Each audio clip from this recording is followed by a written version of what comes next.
चलिए आज हम एक नए सेक्टर की बात करते हैं जो सेक्टर 2026 में बहुत तेजी से चर्चा में है। उस सेक्टर का नाम है सीजीडी सेक्टर। मोतीलाल ओसवाल के अनुसार city gas distribution CGD sector 2026 में प्रॉफिट मशीन बन सकता है, ऐसा उनका मानना है पर्सनल।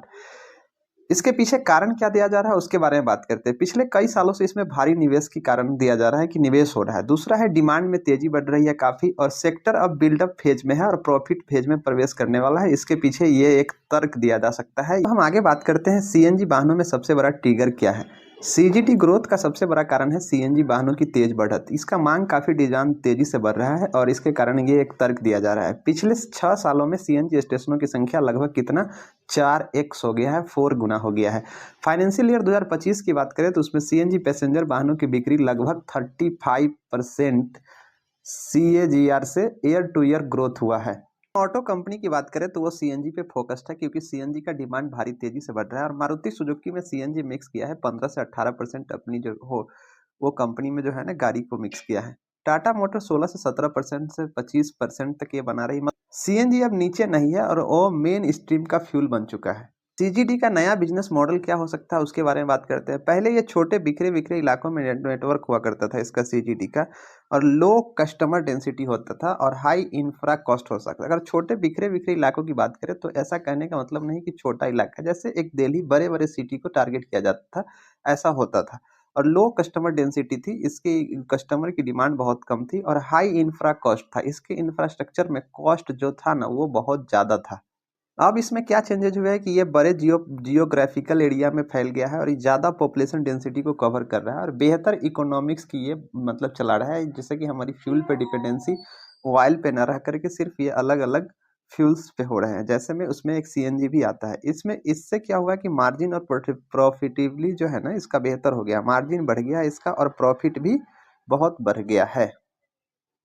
चलिए आगे बात करते हैं कि इस सेक्टर को फायदा कैसे है। इस सेक्टर को फायदा इसलिए है कि गवर्नमेंट इसको पुश कर रही है और लॉन्ग टर्म कंफर्ट जोन में ये सेक्टर है। सरकार की योजना है कि one nation one gas grid बनाया जाए, जिससे इस मतलब सेक्टर को फायदा हो सकता है।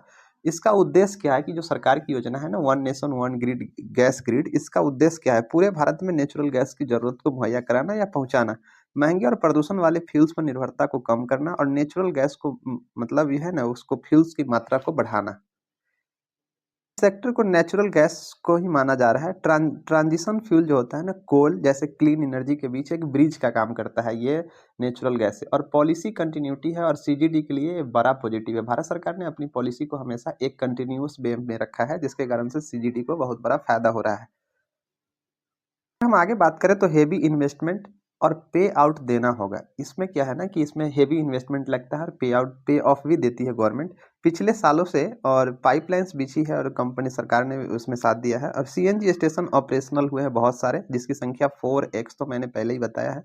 और मोतीलाल ओसवाल का मानना है कि 2026 में यूटिलाइजेशन इसका में सुधार हो जाएगा, यूटिलाइजेशन बहुत सुधर जाएगा और अर्निंग्स ग्रोथ भी हो सकता है। उसमें एसिलेटेड हो सकता है, एसिलेटर जैसे दबाता है ना जिस तरह से तेजी से भागता है कोई गाड़ी, उसी तरह से इसकी अर्निंग ग्रोथ बहुत तेजी से भाग सकती है।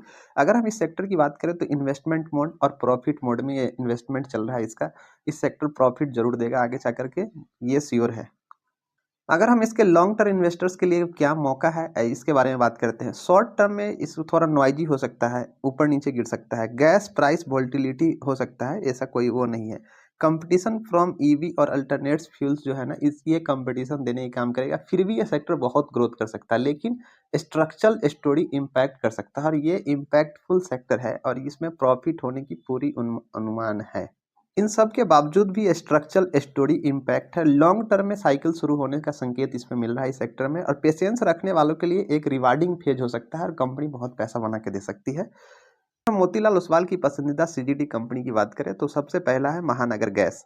इसमें स्ट्रॉन्ग वॉल्यूम ग्रोथ है और वैल्यूएशन जो है ना अदर कंपनी की अपेक्षा बहुत अट्रैक्टिव है, और मुंबई में इसका जो मुंबई है ना मेन रीजन, इसमें बहुत मजबूती पकड़ है इसका, इसलिए ये कंपनी का अच्छा माना जाता है।